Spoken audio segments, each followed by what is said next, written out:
Okay, buddy, you're good? All right, thank you. Yeah, Daddy has to do a monologue. Go, off you go. Yeah, take care. Bye, buddy. Good to see you.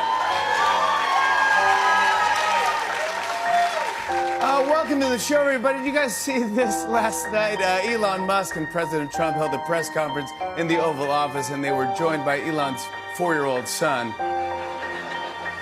Don Jr. was like, wait a minute, my dad said there's no such thing as take your son to work day. Well, yeah, not only was Elon's son there, he actually climbed onto his dad.